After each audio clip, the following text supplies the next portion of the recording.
आज मैं आपको संस्कृत की प्रथम अध्याय का अध्ययन कराऊंगी, जिसका शीर्षक है सुभाषितानि। तृणानि भूमि रोदकं वाक् चतुर्थी च सुमृता सताम्येतानि गेहेषु न छिद्यन्ते कदाचन। अर्थात तीन के भूमि, जल और चौथी वाणी। ये सज्जनों के घरों में कदाचन कभी समाप्त नहीं होती।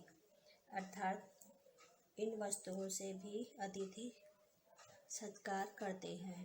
पंचे पूज्यन लोके यशः प्राप्नोति केवलम देवान् पितॄन् मनुष्यान् भिक्षून् अतिथि पंचमान।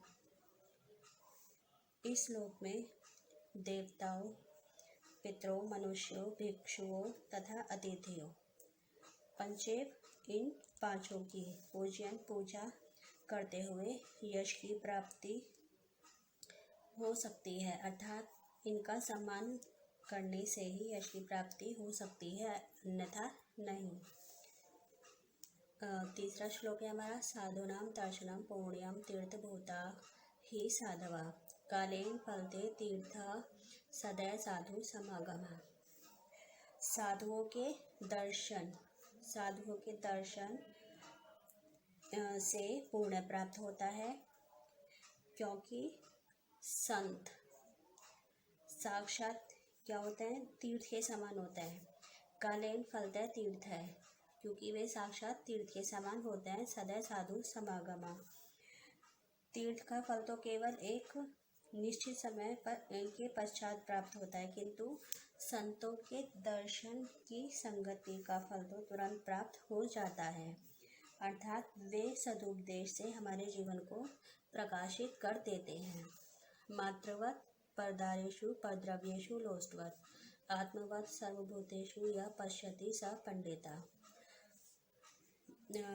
परदारेषु पराई स्त्रियों को, मात्रवत् माता की तरह, परद्रव्येषु लोष्टवत् दूसरों के धन को मिट्टी के ढेले के समान, तथा आत्मस्वरूभूतेषु तथा सभी प्राणियों को आत्मवत् अपने समान समझने वाला। स पंडित है, वही सच्चा ज्ञानी होता है।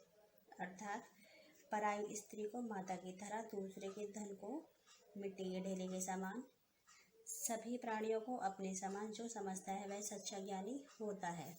आलस्यं हि मनुष्याणां शरीरस्थो महारिपुः नास्यद्यमसो बन्धु कृत्वा च नवा सिदेनि। आलस्य मनुष्य के शरीर में रहने वाला। आलस्य ही मनुष्य के शरीर में रहने वाला सबसे महान। महारिपु महान क्या होता है? रिपु मतलब शत्रु, सबसे महान शत्रु होता है। नासादिमसो बंधु कृत्वा नवा सिदिनी। परिश्रम के समान कोई बंधु नहीं होता, जिसको करने से मनुष्य कभी भी दुख प्राप्त नहीं करता। अर्थात परिश्रम से सदा लाभ ही होता है, हानि कभी नहीं होती, जबकि आलस्य से सदैव मनुष्य की हानि होती है। यस्य नास्ति स्वयं प्रज्ञा शास्त्रं तस्य करोति किम लोचनाभ्याम विहीनस्य दर्पणे किम करिष्यति। जिसके पास स्वयं की प्रज्ञा नहीं, प्रज्ञा मतलब बुद्धि, जिसके पास स्वयं की बुद्धि नहीं अर्थात प्रज्ञा नहीं, शास्त्रम तस्य करोति किम शास्त्र भी उसका क्या कर सकते हैं। लोचनाभ्य विहीनस्य दर्पणे किम करिष्यति अर्थात कोई सहायता नहीं कर सकता। लोचन मतलब आँख, आँख से रहित व्यक्ति। दर्पणा मतलब शीशा जो आप लोग देखते हैं।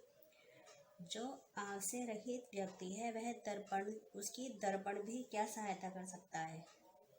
अर्थात शास्त्रों को समझने के लिए भी बुद्धि की आवश्यकता होती है। उद्यमेन ही सिद्ध्यन्ति कार्याणि न मनोरथै न ही सुप्तस्य सिंहस्य प्रविशन्ति मुखे मृगाः। उद्यमेन कार्य सदा परिश्रम से ही सफल होते हैं। उद्यमेन ही सिद्ध्यन्ति कार्याणि कार्य सदा क्या करने से सफल होते हैं? परिश्रम करने से ही सिद्ध्यन्ति सफल होते हैं। न ही सुप्तस्य सिंहस्य प्रविशन्ति मुखे मृगा। केवल मन की इच्छाओं से नहीं, सोए हुए शेर के मुख में मृग स्वयं नहीं प्रवेश करता, प्रवेश नहीं करते। अर्थात कुछ भी पाने के लिए व्यक्ति को परिश्रम अवश्य करना पड़ता है।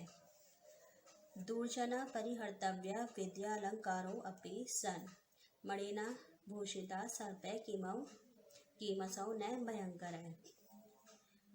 विद्या से सुशोभित, विद्यालंकृत मतलब विद्या से सुशोभित होते हुए भी दुर्जना परिहर्तव्य, दुर्जन व्यक्ति सदा त्याज्य होता है। जो बुरे लोग होते हैं वो उनके पास अगर विद्या है तो भी वो त्याज्य होते हैं।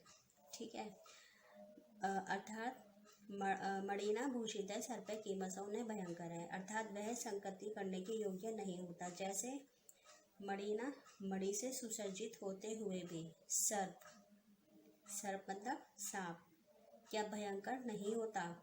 अर्थात सांप के मणि से युक्त होने पर भी जैसे वह अपना स्वभाव नहीं छोड़ता, वैसे ही जो दुर्जन व्यक्ति होते हैं वो अपनी दुष्टता नहीं छोड़ सकते। अतः ऐसे व्यक्ति से दूर रहना चाहिए। धन्यवाद।